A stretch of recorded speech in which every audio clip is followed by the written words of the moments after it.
बच्चों, आज हम लोग कक्षा 10 गृह विज्ञान विषय के अंतर्गत पाठ 4 का अध्ययन करेंगे, जिसका शीर्षक है घर की सजावट यानी गृह सज्जा।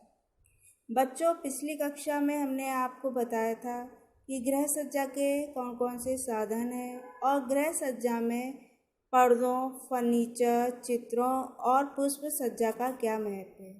बच्चों, आज हम लोग चर्चा करेंगे गृह सज्जा के अंतर्गत बैठक कक्ष की सज्जा और भोजन कक्ष की सज्जा। तो सबसे पहले बात करते हैं हम लोग बैठक कक्ष की सज्जा। बैठक की आवश्यकता हमें विश्राम करने, मनोरंजन के लिए और मेहमानों से मिलने के लिए होती है। बैठक में ऐसी व्यवस्था होनी चाहिए जिससे बैठने का प्रबंध सुविधाजनक हो। बैठक की सजावट गृहिणी की बुद्धि, कुशलता और अनुभव का प्रतीक होती है।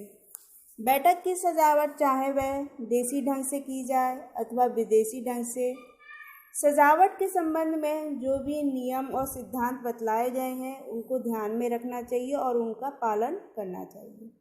यह कमरा यानी बैठक कक्ष का कमरा घर के मुख्य द्वार की ओर होना चाहिए, जिससे अतिथियों को आकर बैठने में सुविधा हो और घर के अन्य भाग की गोपनीयता बनी रहे। यानी यह कमरा घर के बाहरी तरफ होना चाहिए, जिससे मेहमान आकर वहां पर बैठ सकें और वह घर के अंदर क्या हो रहा है इस बात का पता न चल सके।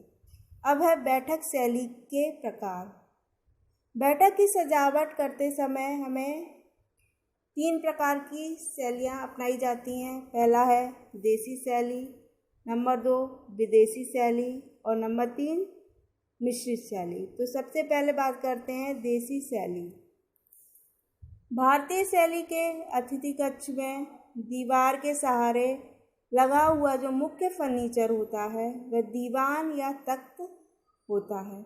इस पर रुई या फोम के गद्दे बिछे रहते हैं और उस पर चादर बिछाई जाती है तथा सिरहाने पर एक तकिया या मसनद होता है, जिससे सज्जा में वृद्धि के साथ साथ लोगों को आराम भी मिलता है।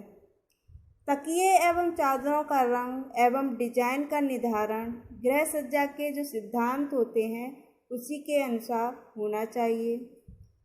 इस कक्ष में दीवान या तख्त के अतिरिक्त रुई के गिलाफ वाली गद्दियों से युक्त कुछ मूढ़े मेहमानों के बैठने के लिए रखे जाते हैं, जिनकी संख्या बैठक के आकार या कितना स्थान उपलब्ध है उसके अनुसार कम या ज़्यादा हो सकती है।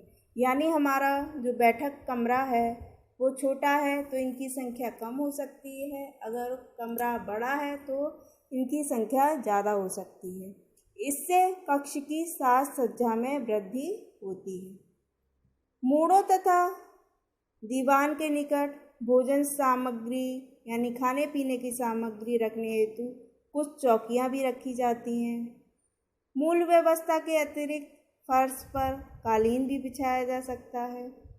इस कमरे में दीवार के सहारे पुस्तकों एवं पत्र पत्रिकाओं के लिए लकड़ी या रैक भी रखी जाती है। इसके अलावा गुलदस्ता, मनोरंजन के उपकरण, टीवी, डीवीडी, तस्वीरें, प्रकाश के लिए लैंप आदि साधनों की भी व्यवस्था की जाती है। दरवाजे खिड़कियों पर जो पर्दे लगाए जाते हैं तथा मुख्य द्वार पर पायदान भी रखा जाता है। अब है बैठक कक्ष की विदेशी शैली से सज्जा कैसे की जाती है। विदेशी शैली। विदेशी शैली के ड्राइंग रूम में मुख्य फर्नीचर सोफ़ा सेट होता है और जो सोफ़ा सेट का आकार होता है वह कमरे के अनुसार यानी कमरे के आकार के अनुसार छोटा या बड़ा हो सकता है। जो उच्च वर्ग के परिवार होते हैं बड़े आकार के ड्राइंग रूम में 2 अथवा 3 सोफ़ा सेट भी रख सकते हैं। बड़े शहरों में स्थान की कमी को देखते हुए साधारण सोफ़े के स्थान पर हम सोफ़ा कम बेड रखा जा सकता है, जिसे आवश्यकता पड़ने पर खोलकर बेड के रूप में प्रयोग भी किया जा सकता है। बैठक के कक्ष फर्श पर कालीन बिछाना चाहिए। कालीन पूरे फर्श पर बिछाना चाहिए और जो गलीचा है वो कमरे के मध्य में यानी बीच में बिछाना चाहिए। ड्राइंग रूम में सोफे के साथ साथ खाने पीने की सामग्री रखने हेतु एक सेंटर टेबल भी रखी जाती है। इस मेज पर हम फूलदान, सुंदर एस्ट्रे भी सजा सकते हैं, रख सकते हैं। विदेशी शैली के ड्राइंग रूम में गृह सज्जा के साधनों में पर्दे, कालीन, पायदान आदि के साथ साथ सुंदर चित्र, पेंटिंग, मनोरंजन के उपकरण जैसे टीवी, डीवीडी आदि रख सकते हैं। प्रकाश के साधन, सजावटी जो पौधे होते हैं, कलाकृतियाँ आदि भी रखी जा सकती हैं। अब है बैठक कक्ष की सज्जा की मिश्रित शैली। ड्राइंग रूम सजाने की देसी विदेशी शैलियों में कुछ गुण भी होते हैं और कुछ दोष भी पाए जाते हैं। अतः कभी कभी मिश्रित शैली भी पसंद की जाती है। इसमें हम सोफ़ा भी रखा जाता है और तख्त भी रखते हैं, क्योंकि भारतीय पहनावा मिश्रित पहनावा है। अतः आने वाले व्यक्ति यानी जो मेहमान होते हैं वो भी मिश्रित होते हैं। कोई मेहमान धोती कुर्ता पहनने वाला व्यक्ति होता है और कोई मेहमान कोट पैंट पहनने वाला व्यक्ति होता है। जो धोती कुर्ता पहनने वाले व्यक्ति होते हैं वो तख्त पर ऊंचे पैर रखकर अधिक सुविधा से बैठना पसंद करते हैं और जो कोट पैंट पहनने वाले व्यक्ति होते हैं वो सोफे पर पीछे से सहारा लेकर बैठना अधिक पसंद करते हैं।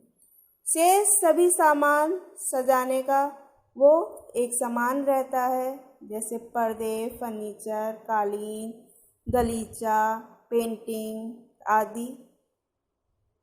ये चित्र है बच्चों देसी शैली की बैठक और दूसरा चित्र है विदेशी शैली की बैठक। अब बात करते हैं हम लोग बच्चों भोजन कक्ष की सजावट यानी सज्जा किस प्रकार की जाती है। यानी जो खाना खाने वाला कमरा होता है जिसको हम डाइनिंग रूम भी कहते हैं, उसकी साज सज्जा कैसे की जाती है।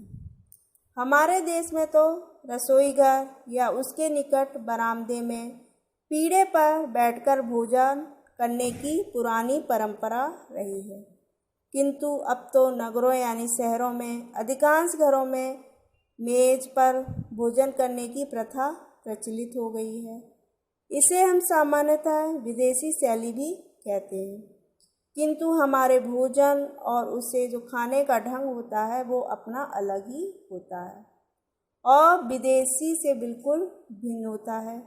अतः हमें आधुनिक शैली कहना इसे अधिक उपयुक्त होगा। इन दोनों शैलियों से भोजन करने के लिए इस कक्ष की सज्जा भी भिन्न होती है। देसी शैली में पटरे पर बैठकर और चौकी पर थाली रखकर भोजन किया जाता है। इसके लिए कमरे में आवश्यकता अनुसार 4-6 पटरे और चौकियां रखी जाती हैं।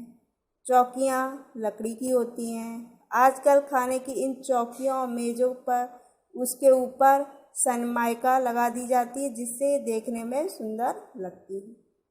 जो बड़े घरों में यहाँ पर्याप्त स्थान होता है वहाँ चौकियों और पटरों को बिछाकर भी रखा रहने दिया जाता है, किंतु जो छोटे घर होते हैं वहाँ भोजन करने के उपरांत यानी भोजन खाने के बाद इन्हें हटाकर एक और बाहर बरामदे में रख दिया जाता है, जिससे जो कमरा है वह दूसरे कामों के लिए प्रयोग हो सके।